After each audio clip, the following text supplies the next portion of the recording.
Gracias, que Dios me los bendiga. Feliz sábado. Saludos a todos y que la paz de Cristo les acompañe.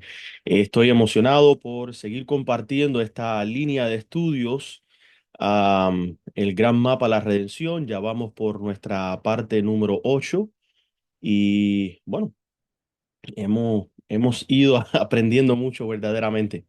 Y hoy vamos a estar hablando, concentrándonos en el libro de Daniel, para poder ir viendo la línea profética desde el libro de Daniel, algo muy interesante, am, y cómo podemos nosotros ir sacando paralelismos, ¿verdad? Haciendo comparaciones desde el libro de Daniel para nuestra preparación para estos últimos días, para estos últimos tiempos. Así que les pido por favor que se unan conmigo para tener unas palabras de oración, pedir la bendición de parte de nuestro Padre Celestial y bueno, le daremos comienzo al estudio. Vamos a orar. Oremos. Amante Padre que estás en los cielos, santificado sea tu nombre. Gracias, Padre, por las bendiciones que tú nos das. Y gracias porque tenemos la oportunidad de poder abrir las Sagradas Escrituras y poder aprender de tu palabra. Pedimos, Padre, que tú nos bendigas, que tú nos cuides y que nos des entendimiento y sabiduría para nosotros, al leer tu palabra, poder discernir las cosas que necesitamos para nuestra edificación espiritual. Te pedimos todas estas cosas en el nombre de tu Hijo amado, Cristo Jesús. Amén. Bueno, normalmente nosotros nos concentramos exclusivamente en el santuario, pero en el libro de Daniel no va a ser tanto internamente del santuario, sino más bien cosas que van sucediendo en forma de paralelismo con respecto al tema del santuario. Vamos a estar estudiando que Dios no entregó el libro de Daniel para satisfacer curiosidades proféticas ni para entretener nuestras mentes inconstantes. Él lo dio para despertar a un pueblo dormido, para pulir un remanente y para restaurar el pacto eterno que el pecado intentó borrar. El libro entero late con el corazón, ¿verdad? Del Dios que rescata, que disciplina, que guía, que levanta y que finalmente vindica a sus fieles. Desde el primer capítulo hasta el último, Daniel no es un simple registro histórico. Estaba buscando referencias en la página web de la Iglesia Adventista y me llamó la atención que ellos ponen al libro de Daniel como un registro histórico y eso casi me traumatiza. Es el libro de Daniel, hermanos, es como una cartografía divina del plan de la redención. Daniel es el mapa inspirado del camino de Dios y nosotros vemos que cuando Nabucodonosor derribó a Jerusalén y arrasó el templo, parecía que la historia del pacto había terminado, pero Dios tomó a un joven hebreo cautivo y lo convirtió en profeta del fin del mundo. En medio de ruinas, Dios levantó un mapa, un libro capaz de conducir a todos los exiliados antiguos y modernos de Babilonia hasta la nueva Jerusalén.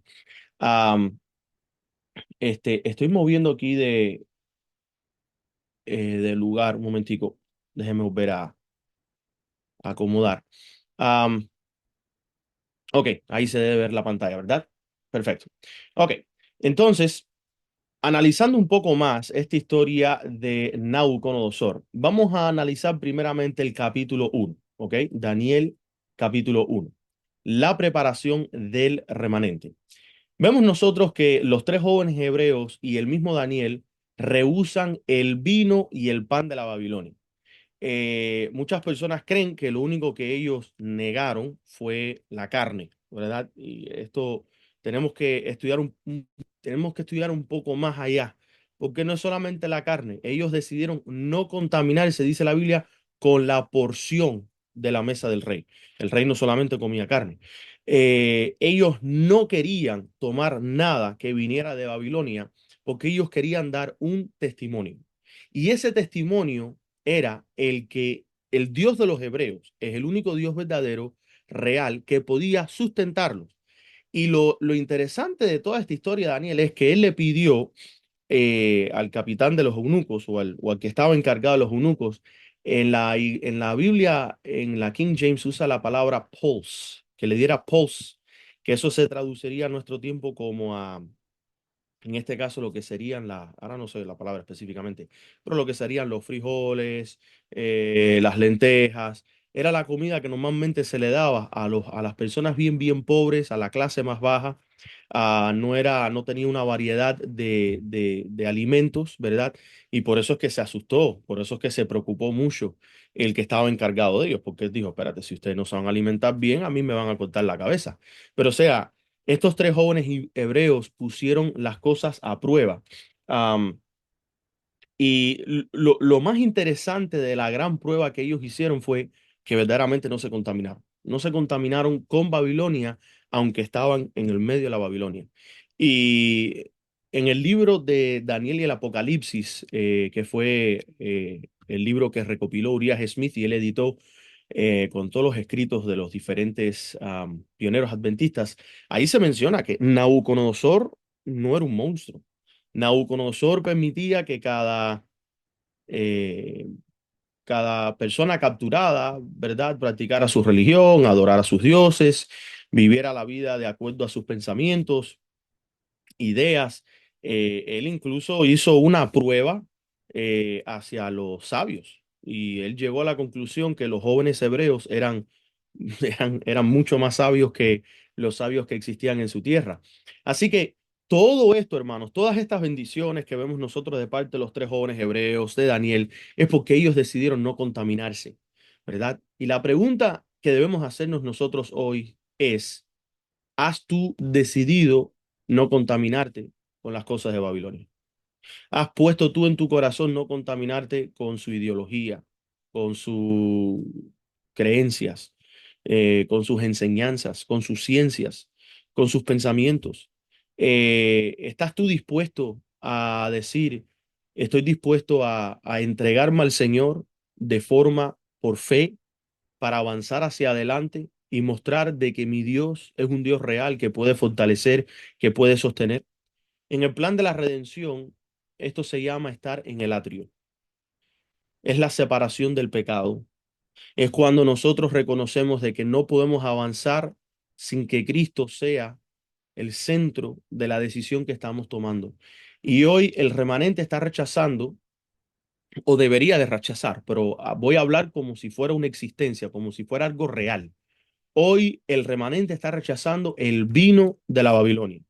Aquí tengo puesto falsas doctrinas, pero también literalmente rechazamos el vino del mundo, las bebidas que hacen daño,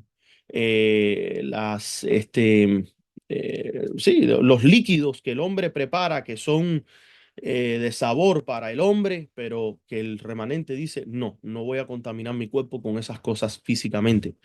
Vemos nosotros que hoy el remanente rechaza el pan corrompido. Aquí tengo puesto la religión sin obediencia, pero también se refiere a lo que es la comida moderna que existe hoy, que si no es completamente sana, está llena de químicos, no está bien preparada, no está bien elaborada. O sea, no son alimentos que convienen al cuerpo, ¿verdad? Y hoy en día hay muchas cosas que no vienen de productos animales, pero siguen siendo tan dañinos o peor que dañinos que hasta muchos productos animales, porque son completamente productos falsos, inventados por el hombre en algún tipo qué sé yo, de laboratorio químico. O sea, hoy el remanente rechaza eso y dice, no, yo voy a vivir de lo que el Señor provee, yo voy a alimentar mi cuerpo de la forma apropiada, yo voy a cuidarme, ¿verdad? Porque esa es la responsabilidad que el Señor nos ha dado. Y por último, el remanente hoy rechaza la mesa del rey. ¿Qué representa la mesa del rey? Bueno, aquí yo tengo puesto compromiso con el mundo, pero eso también incluye todo aspecto de compromiso con nuestros propios cuerpos. Si nosotros estamos comprometiendo la salud de nuestro cuerpo por el paladar, si estamos comprometiendo la salud del cuerpo por, en este caso, nuestras propensidades o nuestros gustos que son dañinos. Todas estas cosas, hermanos, tienen que ser entendidas porque el remanente tiene que rechazarlas tanto en la vida espiritual como en el aspecto físico. Solo quienes rechazan estas cosas de Babilonia van a recibir la luz que sigue. Quiero compartir con ustedes estas siguientes citas de la sierva de Dios. Am, Creo que les va a parecer interesante. Y estoy leyendo de consejos sobre el régimen alimenticio en el capítulo Razones de la Reforma, página 39. Dice ella, Daniel no dudó por mucho tiempo, decidió mantenerse firme en su integridad, fuera cualesquiera los resultados. O sea, él sabía que hay consecuencias, él sabía que se estaba exponiendo, pero él no quería participar del vino, del pan y de la mesa del rey. Y Daniel, y aquí ella está citando Daniel 1:8, y Daniel propuso en su corazón no contaminarse con la porción de la comida del rey, ni con el vino que él bebía. Hay muchos entre los profesos cristianos modernos que podrían concluir que Daniel fue demasiado escrupuloso y que podrían considerarlo estrecho y fanático. Creen que el asunto de comer y beber tiene demasiado poca consecuencia para exigir una posición tan decidida, una posición que comporta el probable sacrificio de toda ventaja terrenal. Pero los que razonan de esta suerte hallarán en el día del juicio que ellos han desviado de los expresos requerimientos de Dios y han establecido su propia opinión como norma de lo que es correcto o incorrecto. Encontrarán que lo que les parecía sin importancia no es considerado así por Dios. Sus requerimientos deben ser obedecidos en forma inflexible. Los que aceptan y obedecen razones de la reforma, página 39, uno de sus preceptos porque resulta conveniente hacerlo, en tanto que rechazan otro porque su observancia requeriría un sacrificio.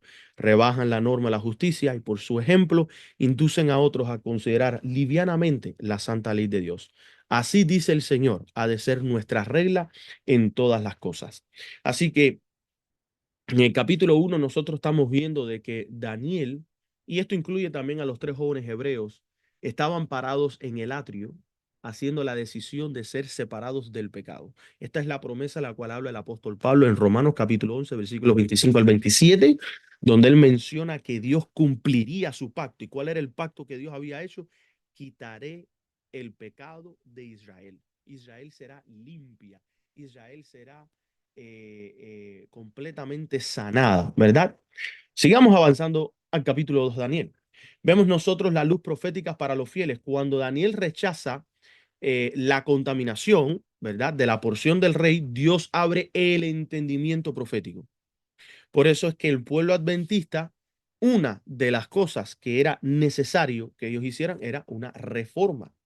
Al ellos poder empezar a vivir de acuerdo a una reforma, Dios podía, en este caso, abrir el entendimiento profético. Y ojo, no es necesariamente de que si la persona no hace una reforma en su alimentación, no, Dios no puede iluminar su mente porque Dios no está limitado por las cosas de los hombres. El problema tiene que ver con el sistema de obediencia. Si nosotros somos desobedientes, Dios no puede mantener su espíritu en ti porque tú mismo estás agraviando a su espíritu, tú mismo lo estás rechazando.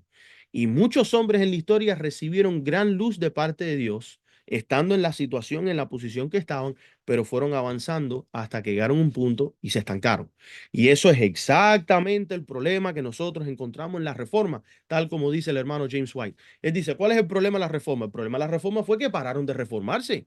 Si ellos hubieran seguido reformándose, Dios pudiera haber dado mucho más luz, pudieron haber avanzado. ¿Por qué entre tantos hombres grandes en la vino a llegar la luz con respecto a ciertas cosas en el tiempo de el movimiento adventista del séptimo día? Porque ellos empezaron a recibir luz, la luz contrajo a hacer reforma, ellos estuvieron dispuestos a hacer la reforma y empezaron a avanzar.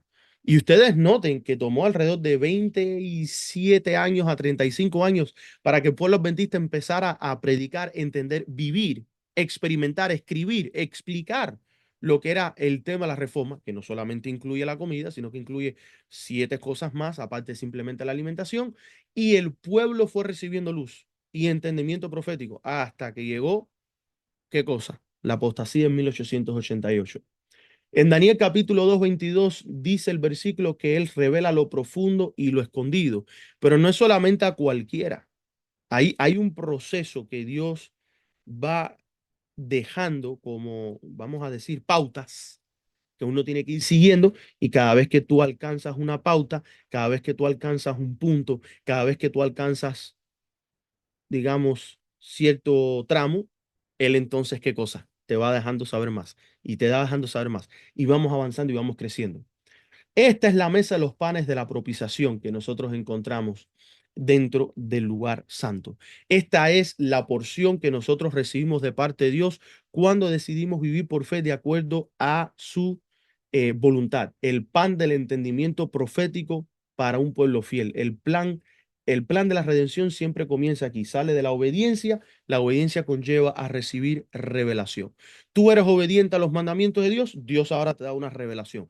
Tú eres obediente a los mandatos que Dios da, Dios te da ahora una revelación. Tú eres obediente, eh, eh, no sé, a ver, en las instrucciones que Dios da de cómo guardar el sábado, Dios te va a dar revelaciones más del sábado.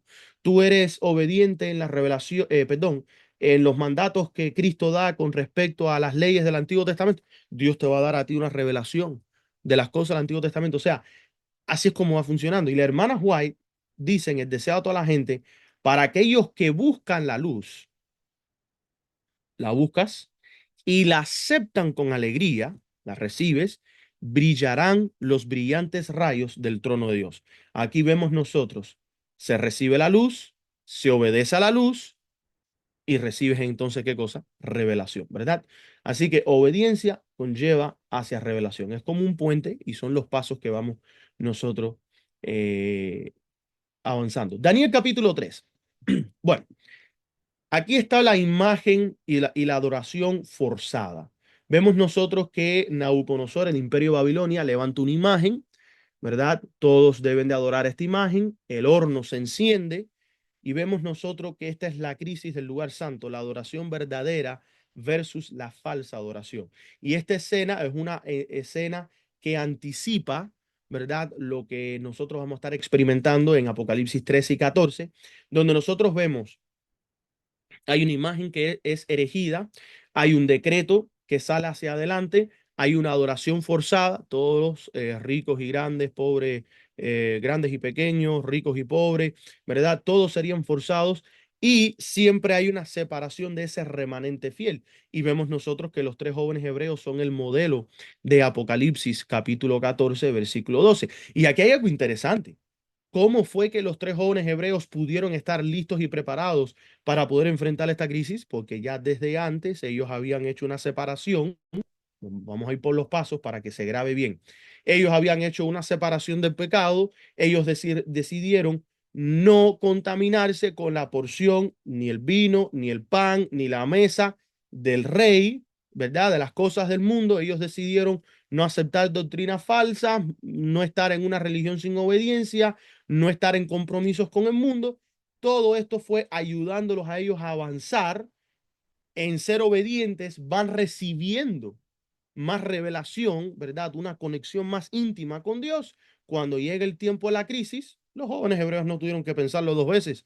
Todo el mundo se arrodilló. Ellos dijeron, nosotros no nos vamos a arrodillar ni vamos a adorar. Eh,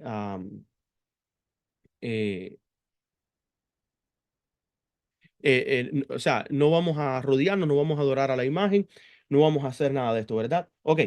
am, Seguimos entonces para leer esta cita que se encuentra en Seguridad y Paz, el conflicto de los siglos, páginas 496 al 503, y habla lo siguiente. Cuando la observancia del domingo, y esto tiene que ver con nuestro tiempo, sea impuesta por la ley, porque hoy en día nosotros tenemos observancia del domingo que es impuesta por las iglesias, pero es cuando las iglesias conlleven al Estado y le digan, si tú no haces lo que nosotros queremos, te sacamos del poder y las iglesias prácticamente de una manera coaccionan. Recuerdan que todo el principio de Satanás viene a través de qué cosa? La fuerza, ¿verdad? Establecido por fuerza. Las iglesias establecen por fuerza que el Estado haga una ley y esa ley nos va a forzar a nosotros el mundo sea ilustrado respecto a la obligación del verdadero día de descanso, entonces el que transgrediere el mandamiento de Dios para obedecer un precepto que no tiene mayor autoridad que la de Roma, honrará con ello al papado por encima de Dios. Rendirá homenaje a Roma y el poder que impone la institución establecida por Roma. Adorará a la bestia y su imagen. Así que nosotros estamos viendo que el domingo tiene que ver con la adoración hacia la bestia y la imagen que levanta este país de la bestia, de esa primera bestia. Cuando los hombres rechacen entonces la institución que Dios declaró ser el signo de su autoridad y honren en su lugar lo que Roma escogió como signo de su supremacía, aceptarán el hecho, aceptarán de hecho Yeser, el signo. Sí. Yeser, disculpa, es que en este momento se te escucha muy bajito. No sé si el micrófono lo tienes lejos No, está o... aquí, lo tengo aquí delante de mí, Ah, pero bueno, por... sí, ahí sí te escuchamos súper bien, sino que ahorita se fue, mucho el audio, pero ahí sí, Ok, listo, ahí. gracias. El micrófono mío sube y baja, no sé por qué. Um, ok, este, esperemos que no vuelva a pasar. Ok, so, vemos nosotros que vamos a ir un poquito hacia atrás. Um, ok, estábamos hablando que cuando se vaya a transgredir el mandamiento de Dios para obedecer un precepto que no tiene mayor autoridad que la de Roma, honrará con ello el papado por encima de Dios y rendirán homenaje a Roma y el poder que impone la institución establecida por Roma, entonces se adorará a la bestia a su imagen. O sea, que aquellos que seguirán, en este caso, la institución del domingo, ¿verdad? Ellos estarán yendo en contra del mandamiento de Dios y así ellos terminarán adorando a la bestia y la imagen que este país ha levantado a la bestia. Sigue diciendo ella que cuando los hombres rechacen entonces la institución, que es el sábado, que Dios declaró ser el signo, la señal de su autoridad, y honren en su lugar lo que Roma escogió como señal o signo de su supremacía, aceptarán el hecho, aceptarán de hecho el signo de la sumisión a Roma. Cuando nosotros aceptamos el sábado, cuando nosotros aceptamos la ley de Dios, cuando nosotros aceptamos las instrucciones que Dios nos da, nosotros reconocemos que Dios es, en este caso, nuestro supremo, ¿verdad? Pero cuando nosotros aceptamos la porción del mundo, cuando nosotros aceptamos la mesa del mundo, cuando nosotros aceptamos el vino del mundo, nosotros nos sometemos a Roma, recibimos entonces la marca de la bestia. Y habíamos hablado que la marca de la bestia tiene que ver con adoración y que la marca de la bestia tiene que ver con carácter, tiene que ver con el carácter. Si nosotros aceptamos el carácter de Satanás, estaremos nosotros sometiéndonos a Roma y haciendo todo lo que Roma pide. Y por ende recibimos la marca de la bestia.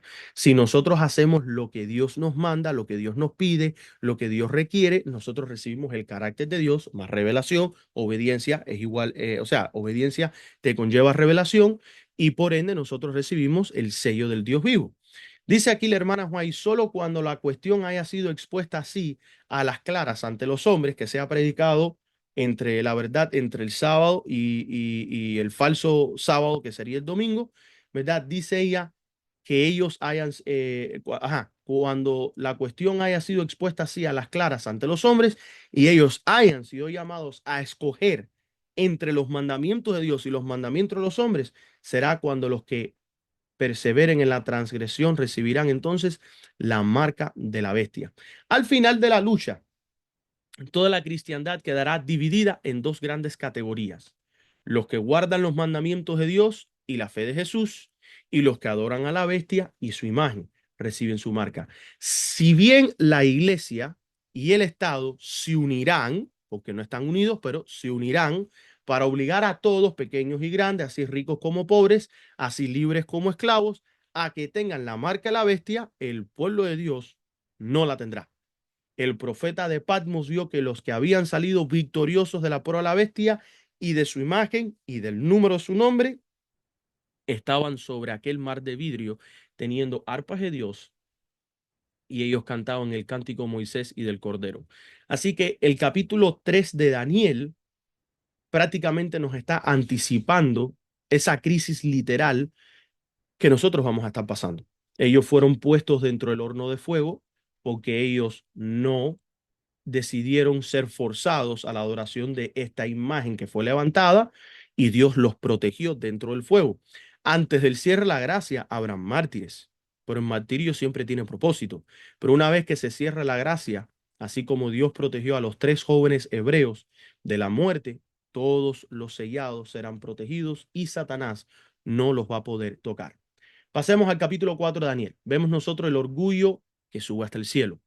El rey se exalta, vemos nosotros que Dios lo humilla y hay un llamado que se nos hace a nosotros en Apocalipsis 18:5 porque sus pecados han llegado hasta el cielo. De la misma manera en que el orgullo de Nabucodonosor llegó hasta el cielo, de la misma manera los pecados hoy de la Babilonia han llegado hasta el cielo, queriendo decir que ya Dios, su paciencia ha sido qué cosa? Colmada. La paciencia de Dios tiene límites. Dios dice, ya no más, ya no más. He tenido mucha misericordia, he sido muy paciente, he esperado, pero ya es tiempo de actuar. La Babilonia moderna, Roma y sus hijas, repite esta misma historia de Nabucodonosor. El plan de la redención incluye el juicio de los poderes orgullosos que usurpan el lugar del Altísimo. Y la historia de Nabucodonosor puede ser nuestra misma historia. Y veamos un poco de nuestra historia como adventista el séptimo día.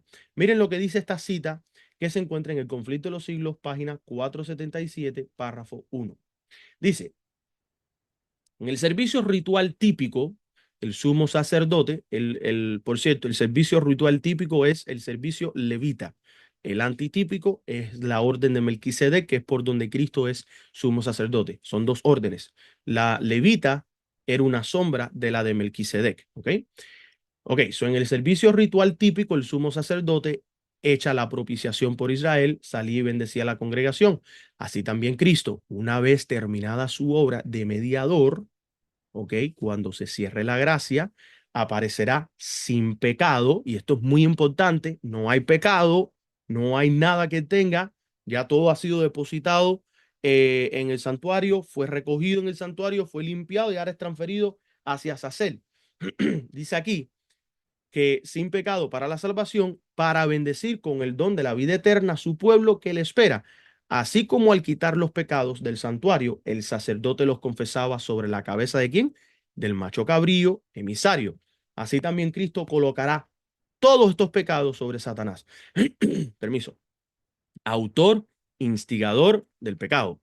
El macho cabrío, emisario, que cargaba con los pecados de Israel, era enviado a tierra inhabitada o desierto.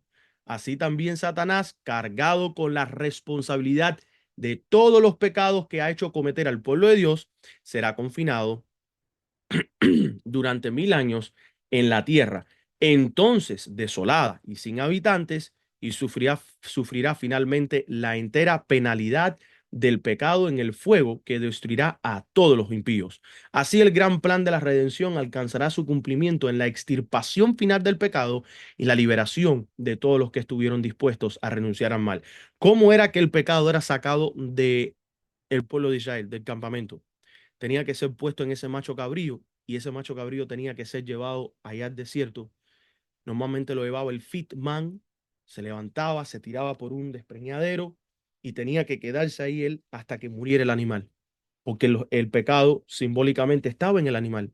Si el animal regresaba al campamento, se regaba el pecado y venía la mortandad, que como varias veces pasó en el tiempo de Israel, donde tuvo que salir Aarón con el incensario y regar el incienso por el medio del campamento, porque no porque existe una historia donde el sumo sacerdote haya sacado los pecados y los pecados regresaron, o sea, eso nunca sucedió en la historia y tipológicamente tampoco nunca sucederá, pero o sea, en el aspecto de que cuando el pecado deliberadamente ahora se riega por el campamento, como sucedieron varias veces por ejemplo, la rebelión de Datán, Corán y Abirem, perdón, ajá, Datán, Coré y Abiram, ¿verdad? Se regó el pecado, hubo una gran mortandad.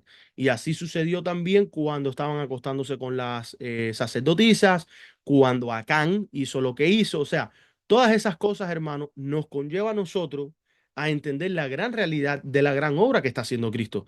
Para cuando Cristo vaya a salir a transferir esos pecados, si nosotros estamos continuando pecando, estamos en problemas, porque ya Él no va a regresar adentro a limpiar el santuario, recoger esos pecados para ponerlos en Satanás. No puede. Se acabó esa obra. Y miren ustedes lo que dice la hermana White. En el tiempo señalado para el juicio, ojo, séptimo mes, décimo día, al fin de los 2300 días. ¿Cuándo terminan los 2300 días? Y esto lo vamos a ir estudiando porque tiene que ver con los gráficos, pero los 2300 días terminaron en el 1843/1844.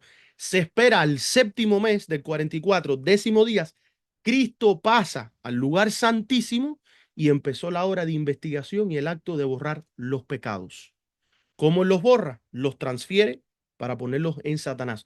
Todos los que hayan profesado el nombre de Cristo deben pasar por ese riguroso examen. Tanto los vivos como los muertos deben ser juzgados de acuerdo con las cosas escritas en los libros según sus obras. Así que tipológicamente, lo que nosotros vimos de que el rey se exaltó, llegó el pecado al cielo, Dios lo humilla, lo mismo pasa en Apocalipsis 18. Dice el mensaje, salid de ella, pueblo mío. Llega un punto donde Dios dice, ya mi paciencia ha llegado a su límite, ya voy a enviar los juicios sobre la tierra, Cristo va a terminar su obra, por ende se hace el llamado, así como se le hizo al rey Nabucodonosor, que por 7 años fue entregado a ser una bestia, ahora se le hace el llamado y al séptimo año él reconoce que el único Dios verdadero es Dios de justicia, de misericordia, de amor, infinita, ¿verdad? Y él regresa y reconoce quién era Dios. Nabucodonosor es un ejemplo de reyes que sirvieron a Jehová, al igual que Ciro en los medios y los persas y Artajerjes, etcétera, etcétera. Así que todo esto, hermanos, es importante entender en qué tiempo estamos viviendo. En el día antitípico de, en este caso, el juicio investigador, ¿verdad? El día del juicio, el Yom Kippur. Ok, vamos ahora a ver a Daniel 5. ¿Qué pasa con la Babilonia completamente, cuando rechaza completamente aquello por lo cual Nabucodonosor aprendió? ¿Verdad?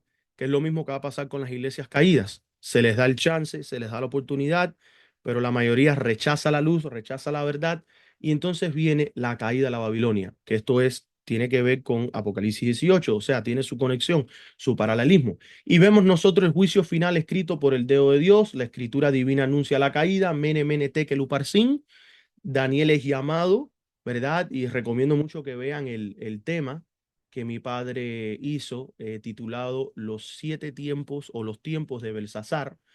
Eh, a Daniel se le llama, ve esta escritura en la pared, Daniel lo ve, normalmente Daniel oraba para recibir el discernimiento de la interpretación de un sueño, una visión, pero en este caso no fue necesario. Daniel dice que entra, ve al rey. Me imagino yo que ve a la pared, ve al rey, ve a la pared, ve al rey, y él supo lo que estaba leyendo. Y dice la Biblia en Daniel capítulo 5 que él le dio la interpretación. Fíjense, no le dio la traducción. Él le interpretó lo que estaba escrito. ¿Qué quiere decir Mene, Mene, Tekel, Uparsin? Bueno, si él lo traduce, hubieran salido 25 o 20 guerras. Eso fue lo que más o menos sería la traducción literal. Serían 1000, 20 y 500. ¿Ok? Eso es lo que representa Mene, Mene, Tekel, Uparsin. Son palabras en hebreo que representan divisas o pesos de, en este caso, lo que usaban los israelitas en el sistema del santuario. Y cuando él le da la interpretación, él dice, 25-20, juicio, fuiste pesado, fuiste hallado falto, y Daniel entendió en el momento de que el reino iba a Babilonia, iba a caer, y por lo tanto los medios y los persas esa misma noche tomaron a la Babilonia. Así que bueno, como estaba mencionando en otro tema por separado, vamos a estar hablando un poco más de esto, pero recomiendo el tema de los 7 tiempos de Belsasar por mi padre, que está en el clamor de medianoche. Ahora, el peso profético del juicio es algo interesante. En arameo, las unidades monetarias suman a lo que estábamos mencionando, que eran 2520 geras, ¿verdad? Que es un eco del juicio del pacto en Levítico 26. Y esto está conectado con los 144.000. Dios entrega una profecía de separación y al final de esta profecía llegaría el tiempo de reunión. La hermana White dice que nosotros estamos en el tiempo de reunión. Y vemos algo interesante. Un hermano recientemente me compartió los siguientes versículos conectados con este tema, que los voy a compartir con ustedes, pero antes de avanzar, un pequeño punto que debemos de entender. ¿Qué sucedió? Ahí donde estaba la cita.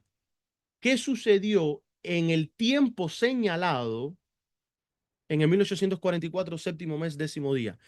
Cristo entró en el lugar santísimo y le dio comienzo al día de la expiación. Y yo tengo tres preguntas para ustedes, porque esto es importante. En el, en el Antiguo Testamento, cuando el sumo sacerdote entraba al lugar santísimo en el día de la expiación, el único día que él entraba, ¿cuánto tiempo se demoraba en salir? ¿Salía él en el mismo día?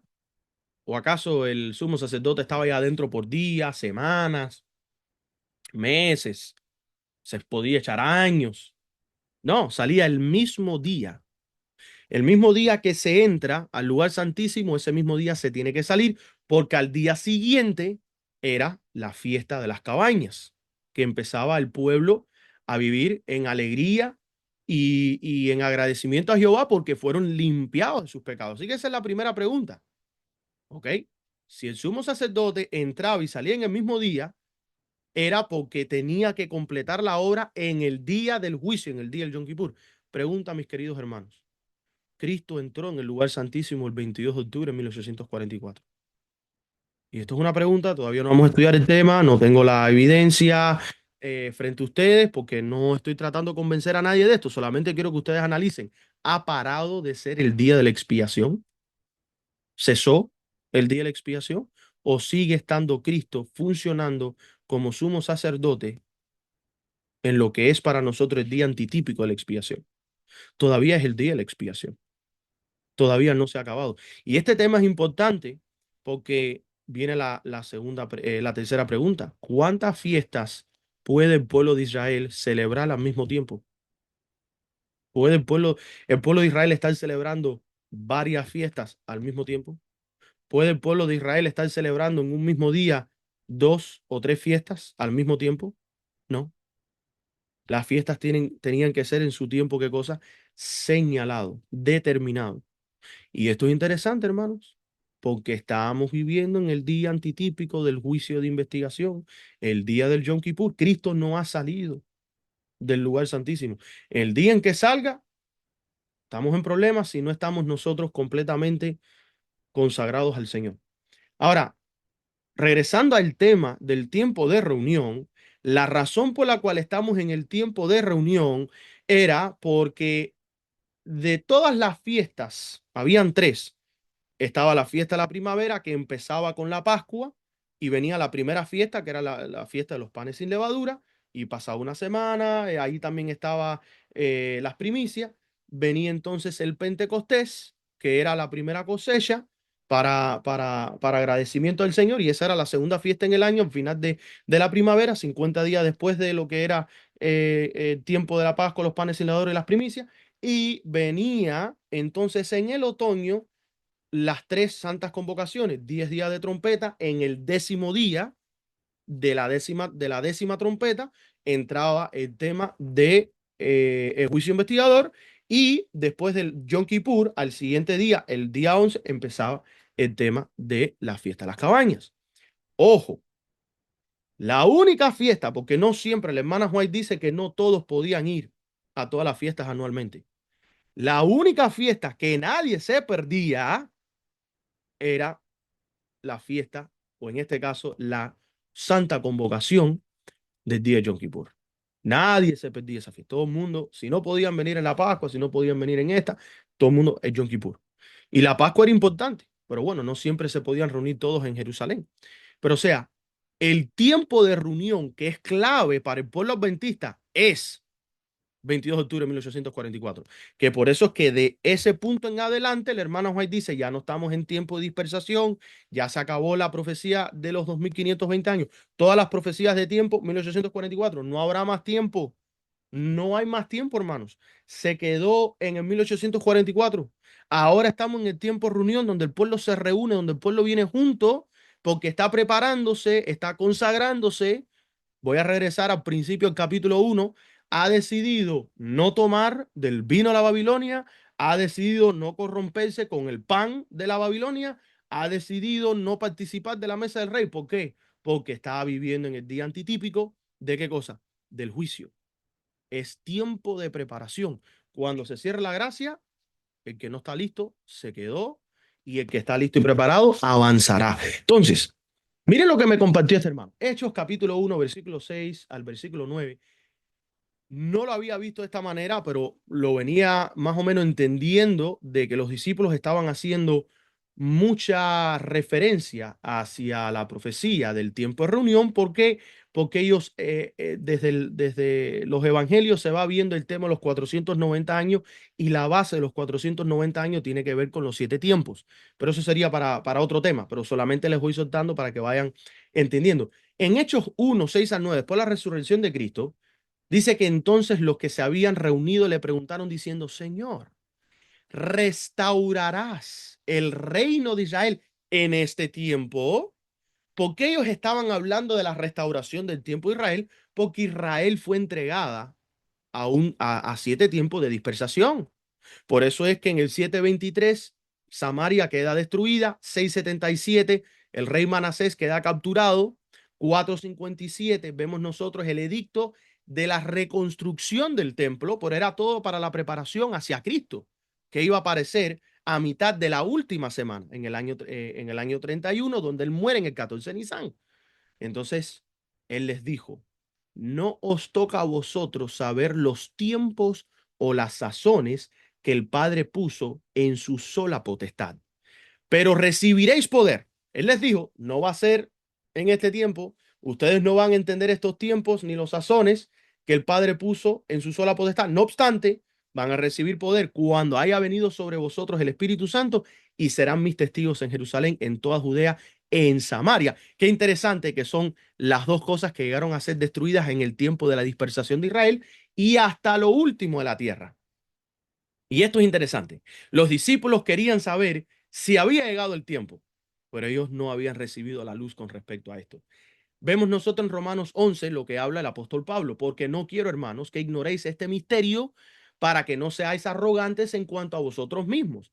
¿Qué ha acontecido a Israel? Endurecimiento en parte. ¿Por qué ha acontecido Israel en endurecimiento? Porque Dios endureció con todas las apostasías, con todas estas cosas, Dios los entregó. Y eso es lo que está en Levítico 26. Si tú no te adhieres, si tú no sigues, si tú no me escuchas, si tú no me obedeces, te voy a entregar 7 tiempos y después 7 tiempos más. ¿Y a qué cosa era? Dispersación. Dice, hasta que haya entrado la plenitud de los gentiles, fíjense ustedes, y luego todo Israel será salvo, como está escrito, vendrá de Sión el libertador, que apartará de Jacob la impiedad. En otras versiones dice que limpiará a Israel de pecado. Esa profecía que apartará de Jacob la impiedad o que quitará de Israel el pecado, tiene que ver con el tiempo de reunión de los 144,000.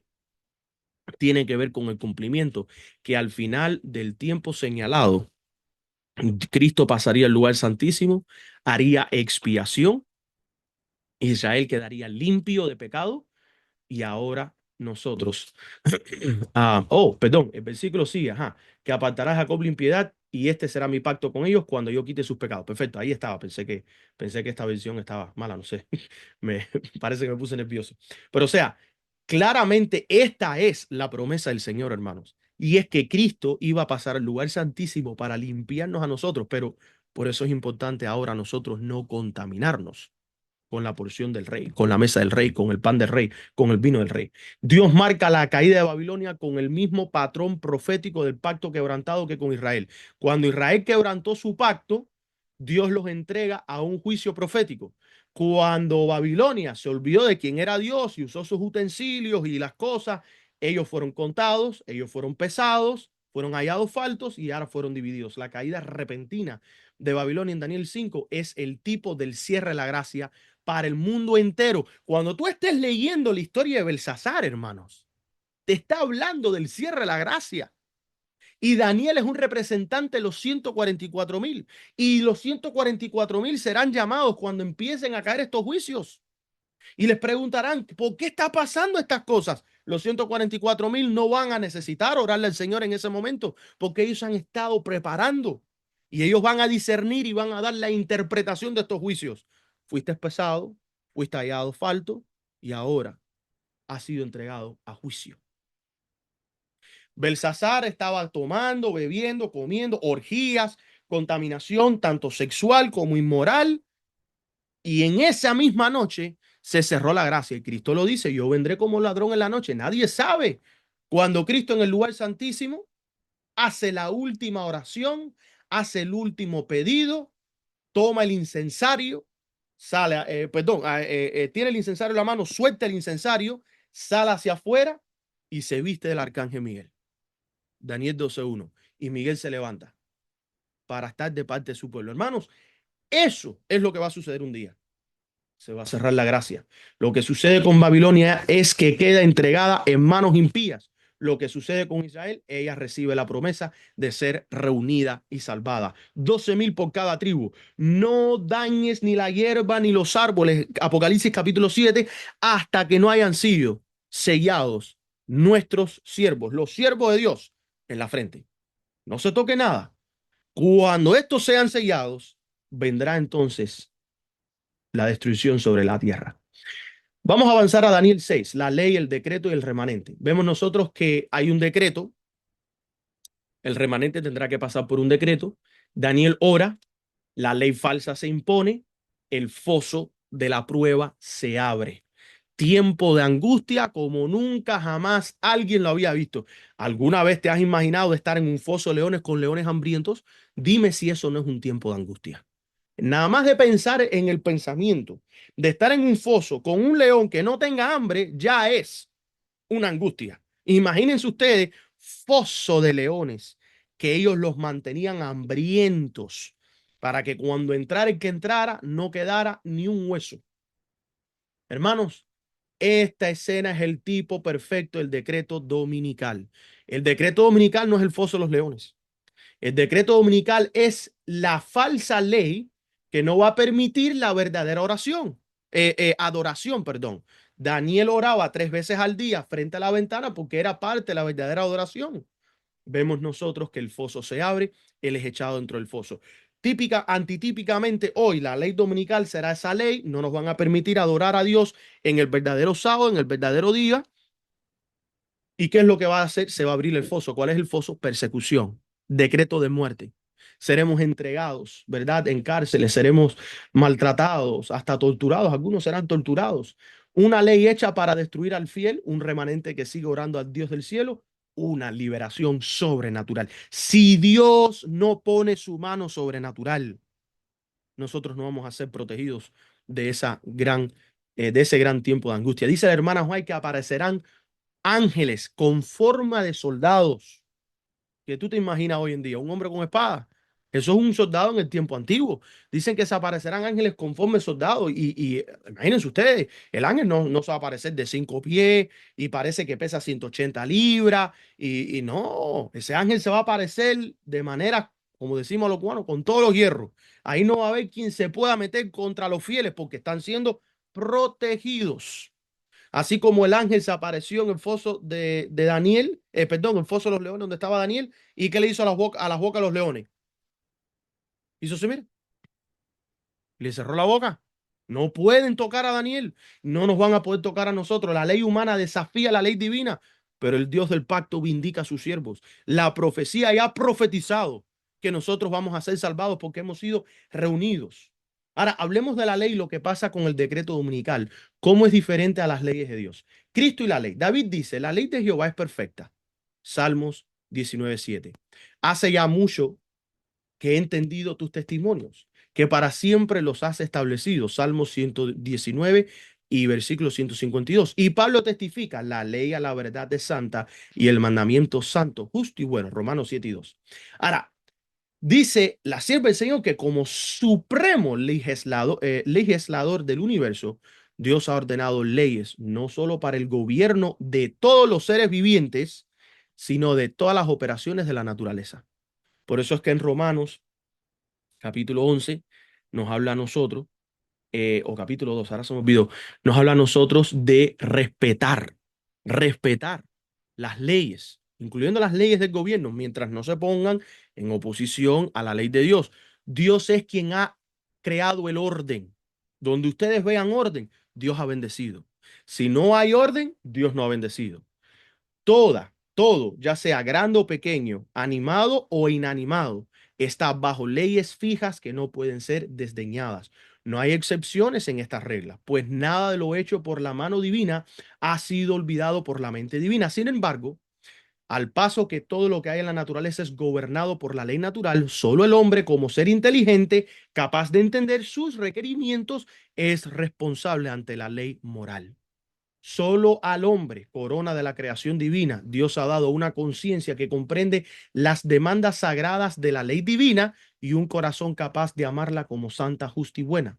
Del hombre se requiere pronta y perfecta obediencia. Sin embargo, Dios no lo obliga a obedecer, queda como ser moral libre. Y hermanos, antes de seguir leyendo, analicemos que de acuerdo a lo que estábamos leyendo no hace mucho, dice la hermana White que hasta que todos no hayan sido enseñados de que tienen que escoger entre la ley de Dios y la ley de los hombres, no se va a culminar esta crisis. Tenemos que hablarle a los hombres de que ellos son responsables de guardar la ley divina. El que no guarda la ley divina, bueno, recibirá castigo. Son pocos los que comprenden el tema de la responsabilidad personal del hombre. Sin embargo, es un asunto de máxima importancia. Todos podemos obedecer y vivir o podemos transgredir la ley de Dios, desafiar su autoridad y recibir el castigo consiguiente. De modo que a cada alma le incumbe decididamente la pregunta, ¿obedeceré la voz del cielo, las 10 palabras pronunciadas en el Sinaí, o iré con la multitud que pisotea esa ígnea ley? Para los que aman a Dios será la máxima delicia observar los mandamientos divinos y hacer aquellas cosas que son agradables a la vista de Dios.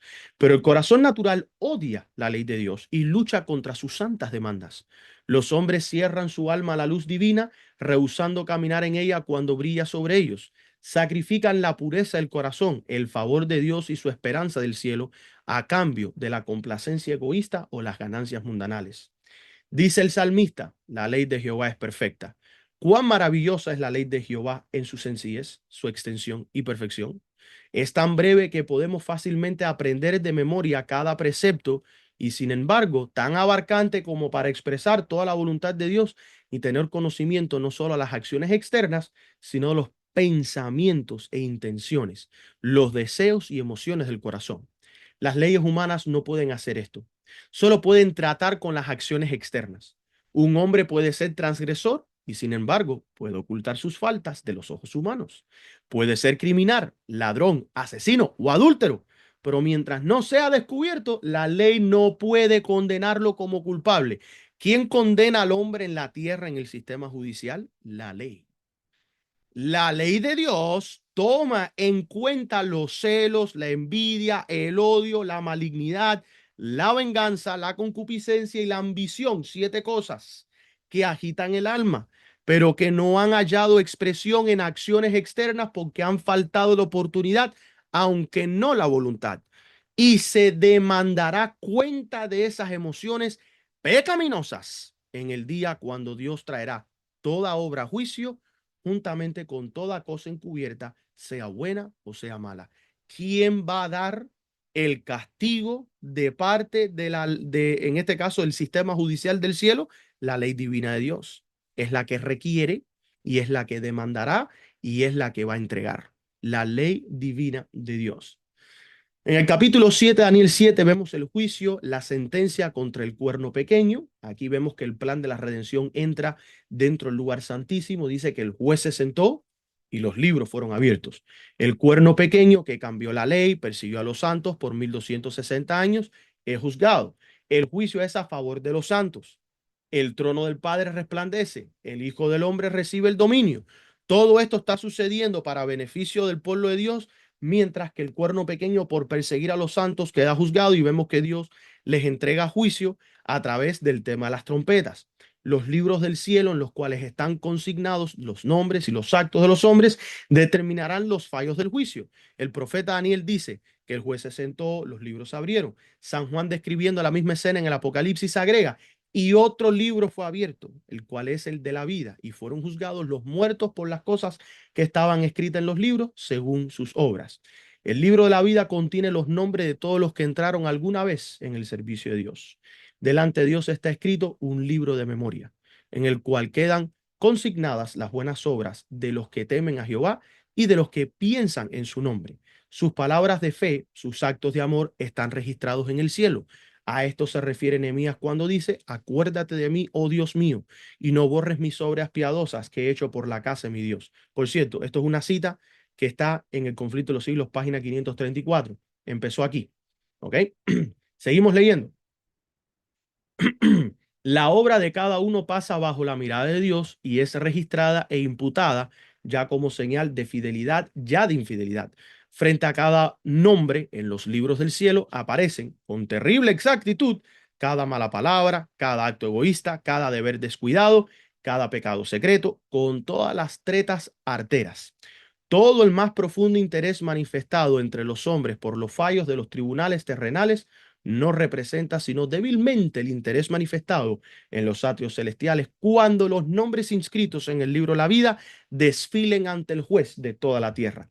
El divino intercesor aboga porque a todos los que han vencido por la fe en su sangre se les perdonen sus transgresiones, a fin de que sean restablecidos en su morada edénica y coronados con él como coherederos del señorío primero. Pregunta: ¿frente a quién está Jesús intercediendo?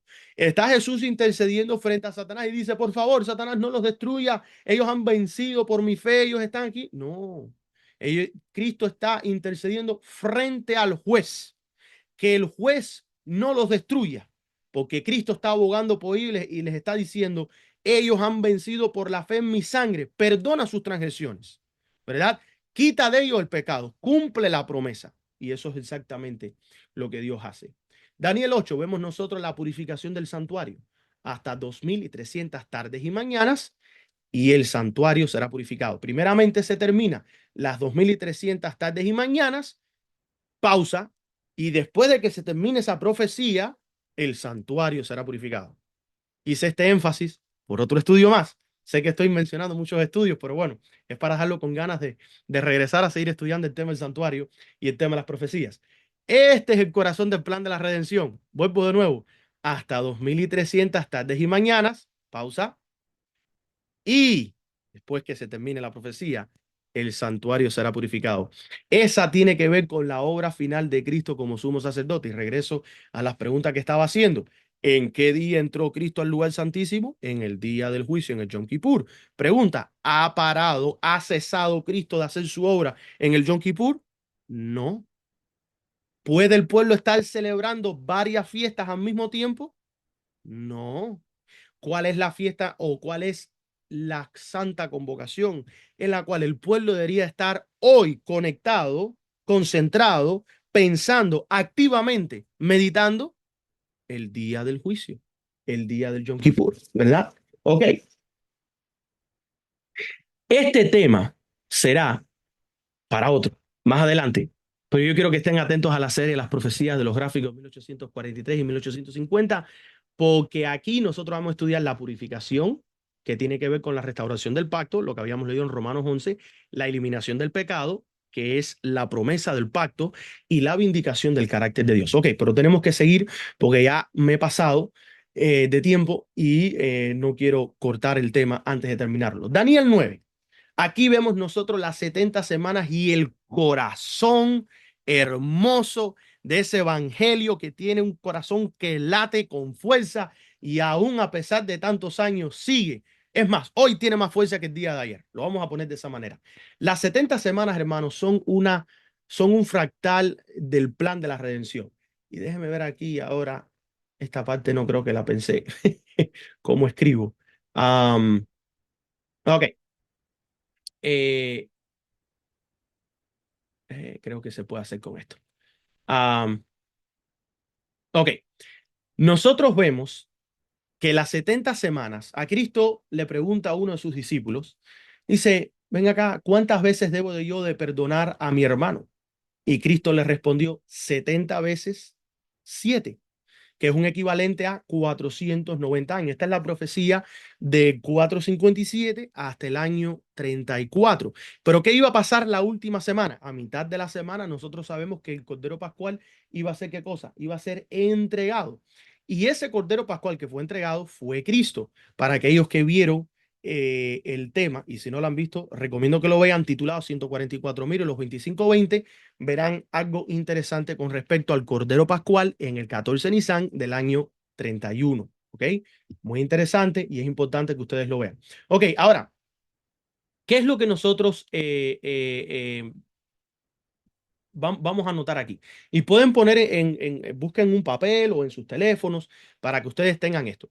Si ustedes multiplican el número 70 veces por 7, ¿verdad? Que son las 70 semanas. Una semana son 7 días, cada día, un día por año son 7 años, es prácticamente 70 veces por 7. Vemos nosotros que nos da un equivalente a 490 años. Y aquí es donde viene lo hermoso, ¿verdad?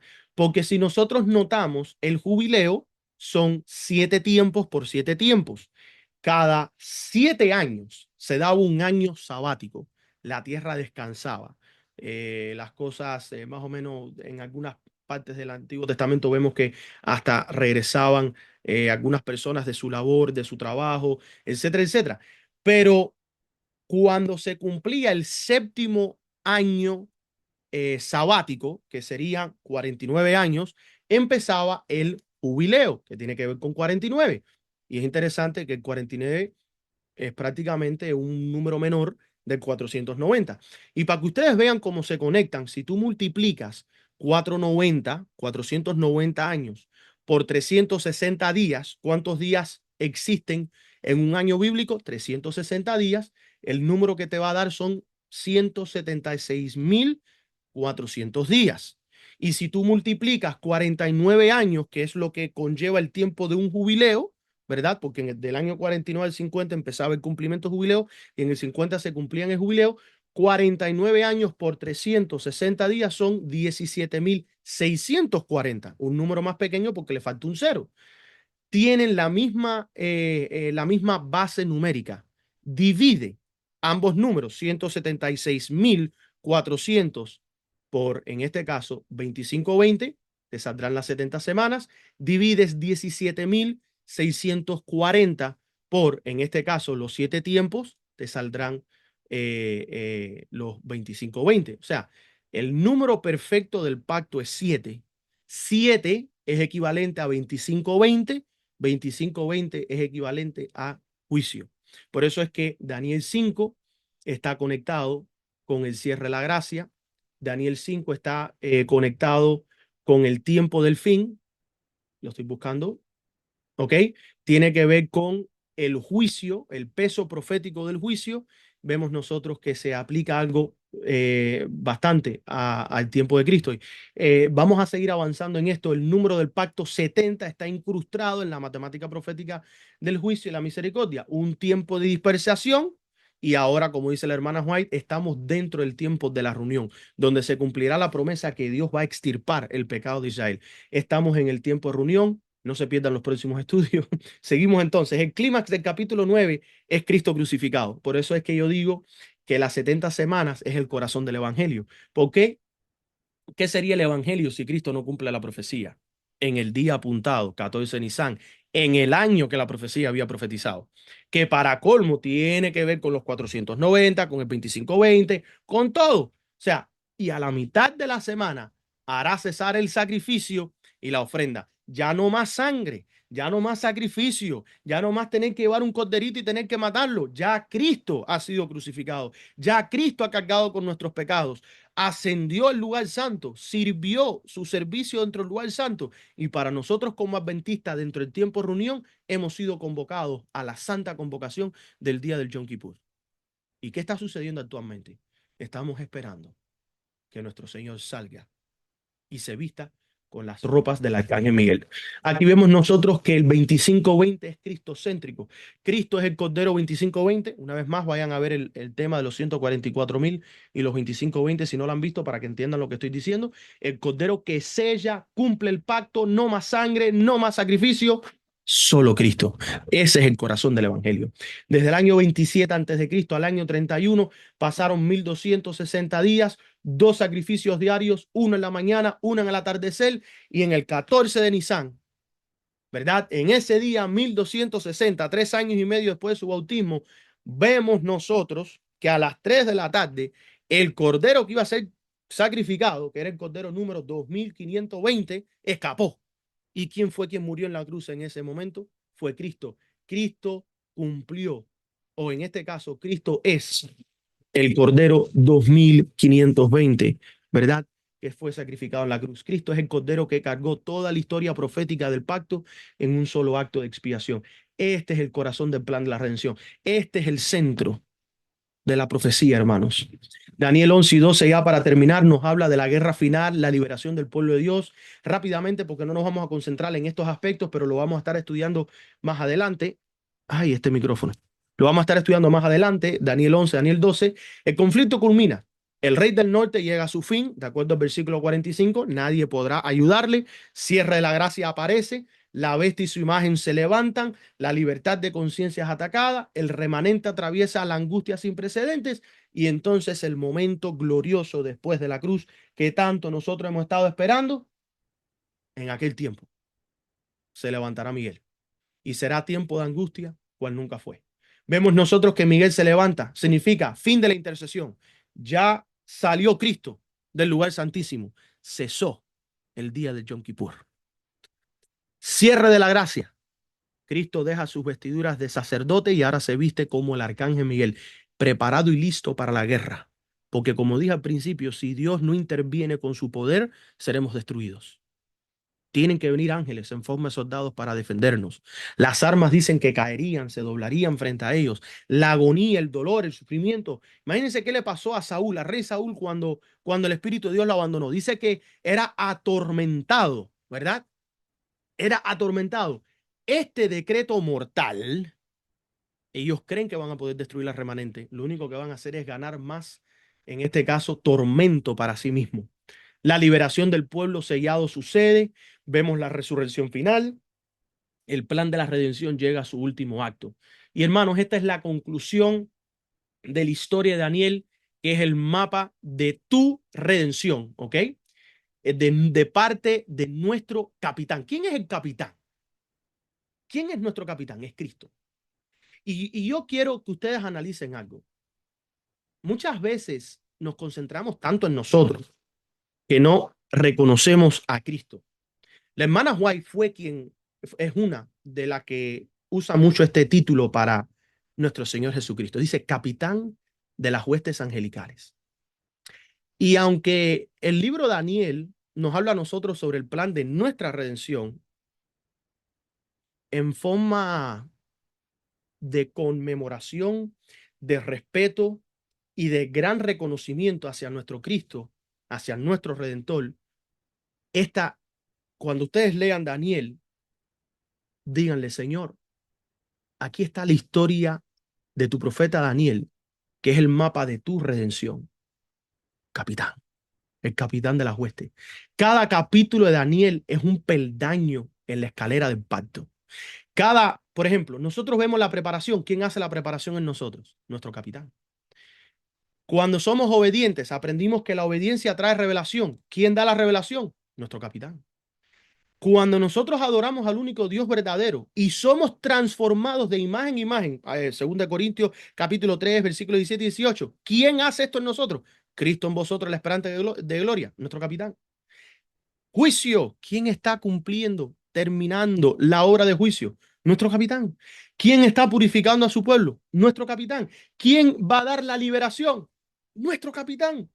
¿Quién va a dar la restauración? Nuestro capitán. La historia de la humanidad está escrita en clave del pacto para que el pueblo pueda reconocer la gran obra maestra de nuestro capitán. Cristo es el centro de todo el calendario de redención. El santuario es el GPS profético para estos últimos días, hermanos. Así que si tú estás buscando tu guía para poder navegar en estos últimos días, te invito a que vayas al santuario, pon ahí la dirección, Reino Celestial, dale ir, dile a Cristo, tu capitán, que se siente contigo, porque muchas veces creemos que Cristo es el que maneja el vehículo. Cristo no te obliga, pero Cristo quiere ser tu copiloto. Cristo dice, siéntate a mi lado, ¿verdad? Toma el volante, yo te guío. Así que toma el volante de tu vida, toma tu decisión Invita a Cristo a que sea tu copiloto, que te diga las direcciones, cómo hacer las cosas, a dónde ir. Pon ahí en el GPS la dirección, pon el reino celestial, dale ir y escucha la voz del Espíritu del Señor que te va guiando. Gira a la izquierda, gira a la derecha, frena, dale para aquí, dale para allá. Y hermanos, vas a llegar al cielo porque así la profecía lo ha profetizado. Y la profecía se ha estado cumpliendo. ¿Por qué ahora pensar de que no se va a cumplir?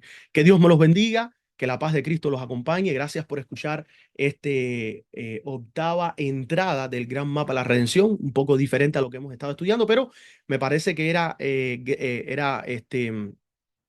altamente necesario, ¿verdad? Para nosotros poder estudiar, ir aprendiendo todas estas cosas preciosas y hermosas que se encuentran en la Biblia. Y por favor, recuerden, hermanos,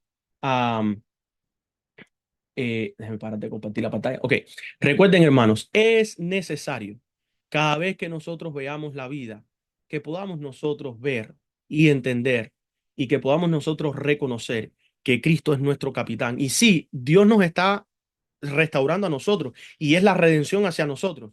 Pero ese es el plan maestro de nuestro capitán que él ha ejecutado con una perfección. Es más, vamos a removerlo como capitán. Él es el cirujano que ha hecho la cirugía más grande que alguna vez haya existido en este mundo con una precisión tan perfecta que yo creo que la palabra perfecta se queda corta en comparación a la grandeza de nuestro Dios. Así que Dios te bendiga, muchas bendiciones, gracias por compartir y estar aquí en esta mañana y vamos a terminar con unas palabras de oración. Vamos a terminar con unas palabras de oración. Oremos. Amante Padre que estás en los cielos, santificado sea tu nombre. Gracias, Padre, por todas las bendiciones que tú nos das.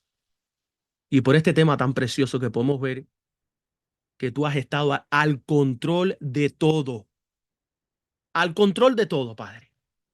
Y eso es lo que nosotros necesitamos, que tú estés al control de nuestras vidas, que tú seas el capitán de nuestras vidas, que eh, podamos nosotros recibir tu espíritu, tu guía. Padre, perdona nuestras faltas y nuestros pecados. Estamos y sabemos que estamos en el día de la expiación. Ayúdanos, ayúdanos, Padre. No hay nada bueno en nosotros, ni pedimos estas cosas porque hay méritos en nosotros, pero nos acercamos al trono de la gracia con la plena convicción que tu Hijo Cristo Jesús es nuestro abogado y Él está intercediendo y Él nos ha dado su espíritu.